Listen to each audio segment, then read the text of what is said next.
करीब 4 साल से ज्यादा वक्त से चल रही रूस और यूक्रेन की जंग तो खत्म होने का नाम ही नहीं ले रही है। हालिया घटना की बात करें तो यूक्रेन ने रूस की राजधानी मॉस्को पर अब तक का सबसे बड़ा ड्रोन हमला कर दुनिया का ध्यान एक बार फिर से इस युद्ध की ओर खींच लिया है।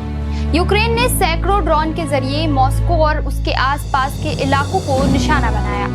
हमले में एक तेल रिफाइनरी को नुकसान पहुंचा, कई जगह आग लग गई और लोगों के घायल होने की भी खबर सामने आई। रूस का दावा है कि उसके एयर डिफेंस सिस्टम ने अधिकांश ड्रोन को रास्ते में ही मार गिराया। हमले के बाद सुरक्षा के चलते मॉस्को के सभी बड़े हवाई अड्डों पर कुछ समय के लिए उड़ानें रोक दी गई। वहीं मॉस्को पर हुए हालिया हमलों में रूस का सबसे आधुनिक और शक्तिशाली एयर डिफेंस सिस्टम S-400 पूरी तरह नाकाम साबित हुआ। इन ड्रोन हमलों ने एक बार फिर साबित कर दिया है कि दोनों देशों के बीच टकराव अभी भी अपने चरम पर है।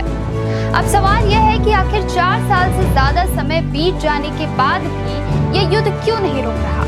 आखिर ऐसी कौन सी जिद है, कौन सी शर्तें हैं और कौन से हित हैं जिनकी वजह से दोनों देश शांति की मेज तक पहुंच ही नहीं पा रहे हैं?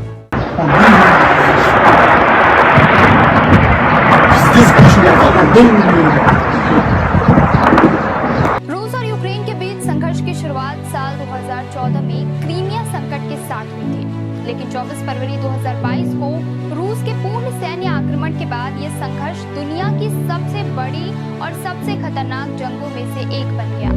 बारूद, बम और ड्रोन हमलों के बीच रूस और यूक्रेन की जंग को 4 साल से ज्यादा का समय बीत चुका है, लेकिन शांति की कोई ठोस उम्मीद अब तक नजर नहीं आ रही। मॉस्को पर हुए बड़े ड्रोन हमले ने साफ कर दिया है कि दोनों देशों के बीच तनाव कम होने की बजाय लगातार बढ़ रहा है, लेकिन इसके बावजूद दोनों देशों में समझौता नहीं हो पा रहा है। इस युद्ध के खत्म न होने की सबसे बड़ी वजह दोनों देशों के बिल्कुल विपरीत लक्ष्य हैं।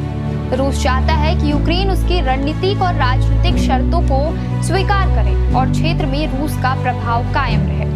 वहीं यूक्रेन अपनी आजादी, संप्रभुता और राष्ट्रीय सम्मान से किसी भी तरह का समझौता करने को तैयार नहीं है। यही वजह है कि दोनों देश आज भी आमने सामने खड़े हैं। युद्ध के जारी रहने की दूसरी बड़ी वजह जमीन का विवाद है। यूक्रेन चाहता है कि 1991 में सोवियत संघ के टूटने के समय उसकी जो अंतरराष्ट्रीय सीमाएं थी वे उसे वापस मिले। इसमें क्रीमिया और वे सभी इलाके शामिल हैं जिन पर फिलहाल रूस का कब्जा है। दूसरी ओर रूस चाहता है कि क्रीमिया समेत डोनेट्स्क, लुहांस्क, खेरसोन और जापोरिजिया जैसे क्षेत्रों पर उसके नियंत्रण को आधिकारिक मान्यता मिल जाए। यही मुद्दा दोनों देशों के बीच सबसे बड़ा विवाद बना हुआ है। इसके अलावा नाटो की सदस्यता का मुद्दा भी इस युद्ध की जड़ माना जाता है। यूक्रेन को डर है कि भविष्य में रूस फिर हमला कर सकता है, इसलिए वह पश्चिमी सैन्य गठबंधन नाटो का सदस्य बनना चाहता है ताकि उसे सुरक्षा की गारंटी मिल सके। लेकिन रूस नाटो के विस्तार को अपनी सुरक्षा के लिए खतरा मानता है और किसी भी कीमत पर यूक्रेन को नाटो में शामिल होते नहीं देखना चाहता। इसके अलावा रूस चाहता है कि यूक्रेन की सैन्य ताकत काफी हद तक सीमित कर दी जाए ताकि वह भविष्य में रूस के लिए चुनौती न बन सके। वहीं यूक्रेन का कहना है कि बिना मजबूत सेना के उसकी सुरक्षा खतरे में पड़ जाएगी। साथ ही यूक्रेन युद्ध के लिए रूस से हट जाना और जिम्मेदार लोगों पर कार्रवाई की मांग भी करता है, जिसे रूस स्वीकार नहीं करता। इस युद्ध को लंबा खींचने में बाहरी देशों की भूमिका भी महत्वपूर्ण मानी जाती है।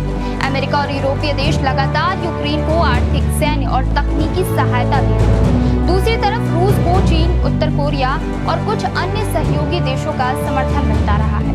यही कारण है कि दोनों पक्षों के पास युद्ध जारी रखने के संसाधन बने हुए हैं। कुल मिलाकर रूस यूक्रेन युद्ध सिर्फ दो देशों के बीच की लड़ाई नहीं रह गया है, बल्कि यह भू राजनीतिक हितों, सुरक्षा चिंताओं, क्षेत्रीय विवादों और वैश्विक ताकतों के टकराव का प्रतीक बन चुका है। जब तक जमीन, नाटो सदस्यता और सुरक्षा गारंटी जैसे बड़े मुद्दों पर कोई ठोस सहमति नहीं बनती, तब तक इस युद्ध के खत्म होने की संभावना काफी कम दिखाई देती है। फिलहाल दोनों देशों के बीच शांति की राह बेहद कठिन नजर आ रही है और दुनिया की निगाहें अभी भी इस संघर्ष पर टिकी हुई है।